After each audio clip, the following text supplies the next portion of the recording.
was a resident of Desert Hot Springs for the past 51 years. And during that time, he contributed so much to this city.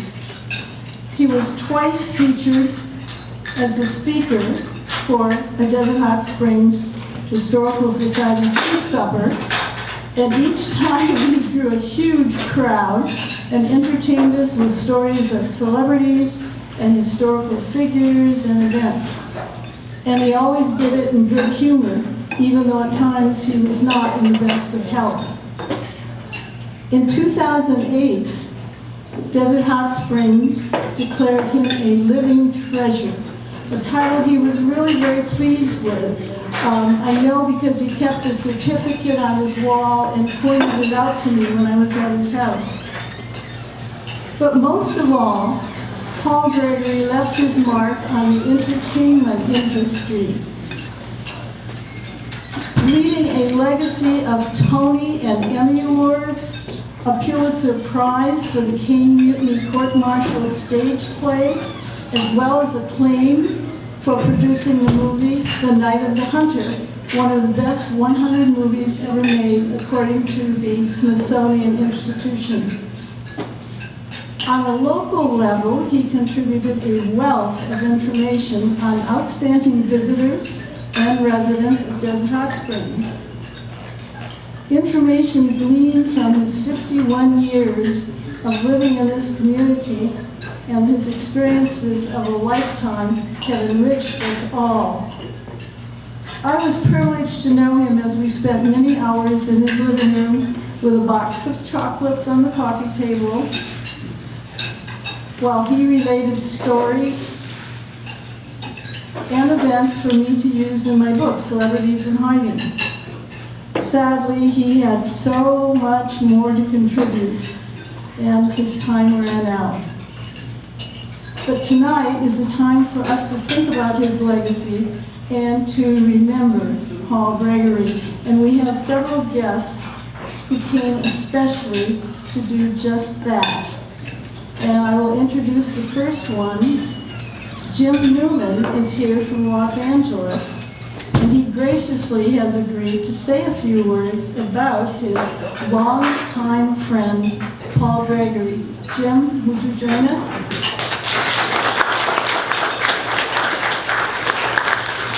Thank you, Audrey.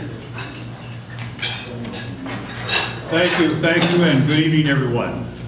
Nice to be here tonight. One of my favorite dining rooms in the entire country is right here. I'm happy to be back here to have dinner. Paul and I had many, many dinners here and enjoyed them very much. It's a pleasure to meet so many nice people tonight interested in Paul's career. Frankly, I've known Paul, or had known Paul, for over 40 years. At that time, I was working with the Theater Guild in New York. Paul was an independent Broadway producer and had done the Caine Mutiny Court-Martial, directed by Charles Laughton on Broadway, and was very well known among Broadway circles.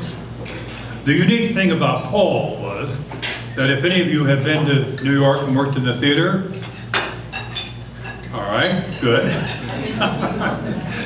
Why not? New York theater especially has kind of a, how do I say it? How do I dramatically say this? Uppity position about themselves. And they have said this over and over again. But Paul was remarkable. Paul never stood on the premise of only talking to the stars, and there were many there that he had. He was regular one of the guys when it came to the stagehands and the stage crew. And they all thought the world of Paul Gregory. That was part of his charm as a producer, as a unique person. He actually established something which was very unique, was the first drama quartet, the third act of George Bernard Shaw's Man and Superman, being read as a concertized version. The stars were Charles Laughton, who directed, Tyrone Power, Sir Cedric Hardwicke, and Agnes Moorehead. This group traveled across the country, playing any place they could find an audience, because it was considered then something rather cultural that nobody would enjoy. But to hear those actors of that quality speak those lines, it opened up a whole new world for hundreds of students in the drama. He was unique, unusual, soul-searching, competent, and most importantly of all, he brought something to the theater that no one had seen or heard before. His motion pictures were not as successful as his Broadway shows, but he at one time, according to Julie Newmar, anyone remember Julie Newmar? Yeah. A lovely girl. Julie wanted Paul to meet, she by the way was in one of his shows called The Marriage Go Round on Broadway, and she wanted Paul to meet one of her friends, a writer by the name of Louis L'Amour. And I had known Louis for a number of years, and I know this to be a true story. Paul, in company with Julie, tried to talk Louis L'Amour into doing an opera of one of his Western novels. Now, those of you that have read Louis L'Amour, you don't first think of opera. It doesn't pop to mind, that type of thing. But it did as far as Paul was concerned. Inventing, creating, all part of the life. Paul and I also did one other thing. We would book his shows. When I left New York, I went back to my home in Kansas City and worked with a nationwide television service there. And Paul brought one of his shows through town that I booked with Joseph Cotton, and his wife, Patricia Medina. It was a lovely, lovely show, and Paul wanted me to meet someone that came along with him as a producer. Her name was Janet Gaynor. Paul, Janet, and myself had dinner one night. The next day I met Paul for lunch, and he and Janet were engaged. He worked pretty fast. And of course they loved being here in the desert.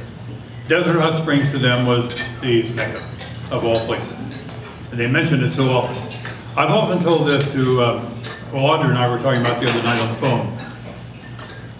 Paul was the best PR person that Desert Hot Springs could ever have. He believed in the city, its future, and the people who lived here. And he loved Desert Hot Springs. There was a big wind blowing one time I was down here. Really? And really? And as those of you that have been witnessing the wind, it blew over trash cans, blew over people and what have you. And I said, Paul, what about that very strong wind in Desert Hot Springs? He said, wind? Do you mean therapeutic breezes? That's exactly right. He was right. He was right.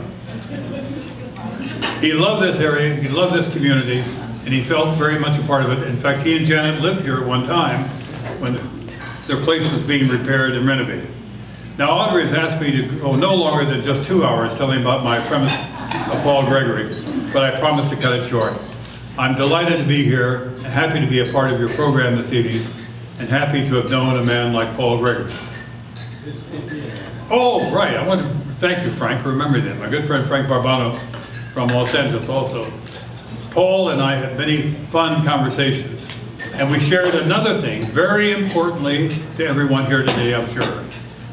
We were both Indians, Cherokee Indians. And I'm from, my tribe, the Cherokee tribe is in Oklahoma, but Paul came from a northern tribe around Lincoln, Nebraska. And a very good friend of mine at the time, Kathryn Grayson, was an actress, a singer. Katie came from North Carolina, and there's a brand of Cherokee tribes there. So Frank asked Paul, he said, Paul, I've heard in the past that all Indians have a special name. What is yours? And Paul's answer was, Feathers. Feathers. Paul Gregory's Indian name was Feathers. Mine, Lightfoot. I would often call him on the phone and say, Lightfoot on this end, who's on that end? And he'd say, Feathers, here. We had lots of fun talking about it and being very proud as he was of the Cherokee tribe and the Cherokee Indian tradition. He very often credited that by being part of who he was and what he was because he was an Indian. He and Jimmy Garner, or James Garner, Jimmy Garner was one of his early clients in Hollywood. And Jimmy was an Indian, a Cherokee Indian too, so they shared a lot of things in common together. Thank you for inviting me here. Have a pleasant evening. I look forward to seeing all of you soon, all right?